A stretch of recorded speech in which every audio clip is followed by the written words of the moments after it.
सत्ता की शुरुआत लेकिन करते हैं उस तस्वीर से जो दिल दहला देने वाली है, जिसमें भीषण आग है। कई गंभीर सवाल हैं। आज दोपहर 2:15 पर कैसे एक कोचिंग सेंटर जलने लगा। लखनऊ के अलीगंज में 2 मंजिला बिल्डिंग में आग लगी। इसके बेसमेंट, ग्राउंड और पहले फ्लोर पर कमर्शियल शॉप और क्लिनिक है। दूसरे फ्लोर पर कोचिंग सेंटर था। लखनऊ के कोचिंग सेंटर में लगी इस भीषण आग में अब तक 15 बच्चों की मौत की खबर है। स्थिति कुछ ऐसी हो गई थी कि दूसरे फ्लोर पर चल रही कोचिंग में छात्रों ने खुद को बाथरूम में बंद कर लिया था। कई बच्चे जिंदा जल गए, कई की मौत दम घुटने से हुई। एक बच्चे ने पहले फ्लोर से कूदकर अपनी जान बचाई। आग इतनी भीषण थी कि फायर ब्रिगेड की करीब 10 गाड़ियां बुलाई गई थीं। कुछ ही मिनट में इस आग में 15 बच्चों की जान चली गई। मरने वालों में ज्यादातर छात्र 16 से 20 वर्ष के हैं। अभी भी कुछ बच्चों के यहां फंसे होने का दावा किया जा रहा है। राहत और बचाव में एसडीआरएफ और एनडीआरएफ की टीम है। यह भी कहा जा रहा है कि फायर विभाग के कर्मचारी बिल्डिंग की पीछे की दीवार को तोड़कर अंदर गए। इन तस्वीरों के साथ कई सवाल भी हैं। क्या इमारत में उचित निकासी व्यवस्था थी? क्या इमारत में फायर सेफ्टी का पूरा इंतजाम था?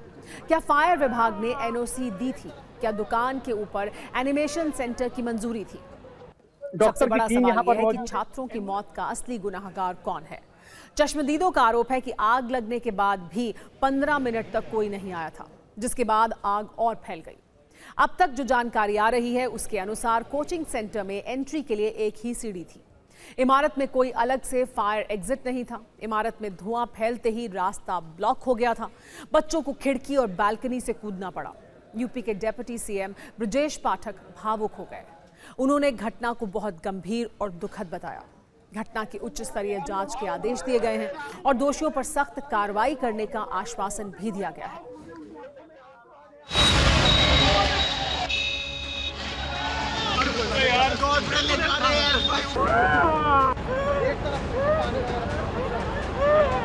देखिए, ये धुआं निकालने के लिए मशीन लाई गई है, क्योंकि धुआं होने की वजह से अंदर जाने में काफी परेशानी हो रही है, बॉडी निकालने में परेशानी हो रही है। डॉक्टर की टीम यहाँ पर मौजूद है, एम्बुलेंस यहाँ पर मौजूद है। अगर बात करें हम तो जो अधिकारी हैं वो लगातार ये कोशिश कर रहे हैं कि अंदर अभी जितने लोग भी फंसे हैं उनको बाहर निकाला जाए, उसका प्रयास जारी है। लेकिन धुआं जो भर गया है अंदर, इसकी वजह से काफी परेशानी हुई। आग बताई जा रही है जो पेट शॉप नीचे बनी है उसकी वजह से बढ़ती गई और ऊपर तक चली आई, तीसरे फ्लोर तक।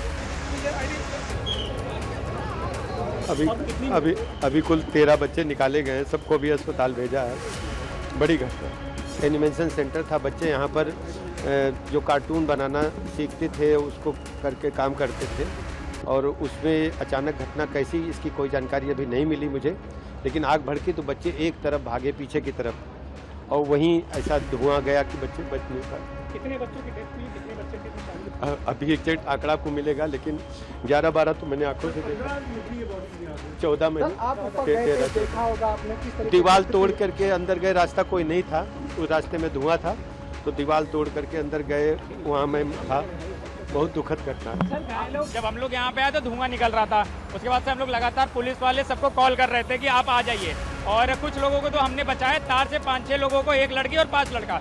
बट आग लगने के बाद फिर एक आदमी ऊपर से सीधा नीचे कूदा, जिससे उसकी वजह से रीढ़ की हड्डी टूट गई और उसके दोनों पैर में चोट लगा।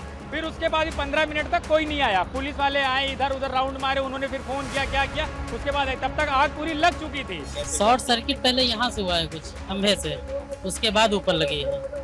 मैं नीचे वाले इसमें था, बीच वाले में वो आग लगी है ऊपर से, बहुत भयानक था। उसी ने फोन किया था कि पापा आग लग गई, बचा लीजिए। तो हम लोग निकले आलमबाग से। यहाँ पर अधिकारी और ये गाड़ियाँ काम कर रही थी। अब हम उस दौरान हम एकदम से तो आगे नहीं जा सकते हैं, ना हमें कोई जाने दे रहा है।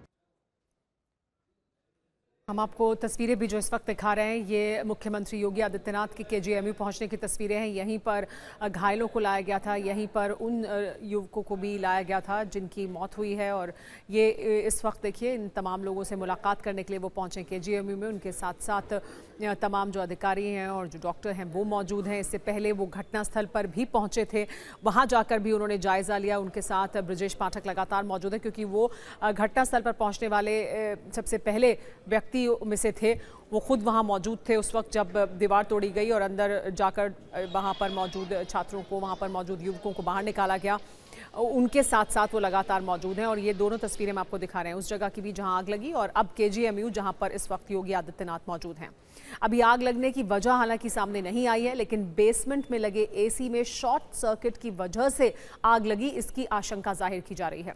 जिस वक्त लखनऊ में आग लगी, CM योगी अलीगढ़ के दौरे पर थे। अलीगढ़ में CM योगी ने मृतक बच्चों के परिवारों के प्रति अपनी संवेदना जताई। थोड़ी देर पहले CM योगी घटनास्थल पर भी पहुंचे थे। हमने आपको वो तस्वीरें भी दिखाई थी। अधिकारियों से हादसे की जानकारी ले रहे थे। अस्पताल जाकर इसके बाद अब वो घायलों से मिल रहे हैं। अलीगढ़ में उन्होंने इस हादसे पर क्या कहा था, पहले वो सुनिए आप। लखनऊ में एक दुर्घटना हुई है। वहां पर एक अग्निकांड की चपेट में कुछ बच्चे आए हैं और उसके कारण उनकी दुखद मौत। प्रशासन वहां पे राहत कार्यों में लगा हुआ है, लेकिन उस दुखद घटना के कारण मुझे तत्काल वापस लखनऊ जाना पड़ रहा है। मैं उन सभी परिजनों के प्रति जिन्होंने अपने परिवार के उन नौजवानों को खोया है, उनके प्रति मैं अपनी संवेदना व्यक्त करता हूं। तो ये तस्वीरें आप KGMU की देख रहे हैं। उनके साथ साथ डॉक्टर, अधिकारी और ब्रजेश पाठक जो उप मुख्यमंत्री हैं वो भी मौजूद हैं। वो लगातार उनके साथ मौजूद हैं क्योंकि वो पहले घटनास्थल पर जब पहुंचे थे मुख्यमंत्री, तो उनको वहां पर भी उन्होंने जानकारी दी। यहाँ पर जो छात्र हैं वो भी मौजूद हैं। हमारे साथ पंकज चतुर्वेदी भी जुड़ गए जो घटनास्थल पर मौजूद हैं, वहां उनसे जानकारी लेते हैं। पंकज, आप वहां मौजूद हैं घटनास्थल पर, जहां बस अब से कुछ देर पहले ही योगी आदित्यनाथ पहुंचे थे। अब वो KGMU पहुंच गए हैं, वहां पर वो घायलों से मुलाकात कर रहे हैं, बाकी लोगों से मुलाकात कर रहे हैं, लेकिन यहाँ आने के बाद उन्हें क्या कुछ जानकारी दी गई?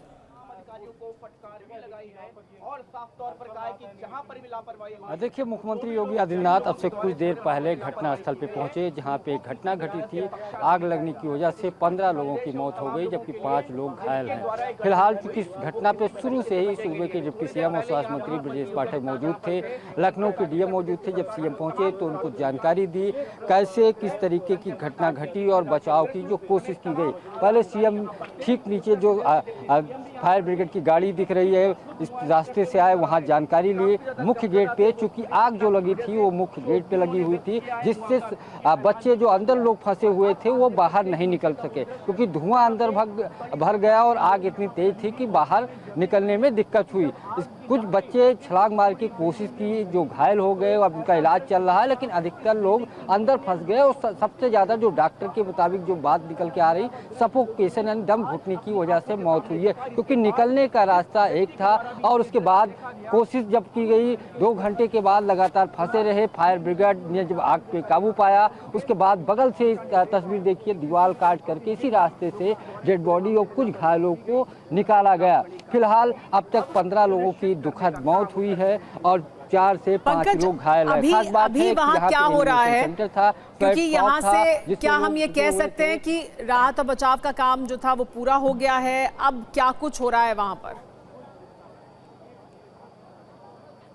देखिए, बचाव राहत का कार्य अब अंतिम दौर में है, लगभग ये पूरा हो चुका है, लेकिन अभी भी कहीं से धुआं या ऐसी चीज़ें दिख रही तो उसको बुझाने का प्रयास किया जा रहा है। अभी मौके पे भी पुलिस, फायर ब्रिगेड और अधिकारी मौजूद हैं। CM के जाने के बाद भी, चूँकि अभी कई जगह से ऐसी चीज़ें दिख रही हैं जिनको पुलिस या जो फायर ब्रिगेड या SDRF NDRF की टीम है अंदर जा करके उनका गहनता के साथ निरीक्षण कर रही कि कोई फंसा तो नहीं हुआ या किसी की जी पंकज, बिल्कुल जाहिर सी बात है, जो अब तक था वो खत्म होने के कगार पे है, लेकिन पूरी तरह से आग को खत्म किया जाए तो और उसके बाद यहाँ से जो अहम सबूत हैं वो भी जुटाए जाएं, क्योंकि अब इसके बाद ये जानना बहुत जरूरी होगा। आशंका तो जाहिर की जा रही है कि AC में शॉर्ट सर्किट हुआ, लेकिन क्या वजह थी जिसकी वजह से आग लगी।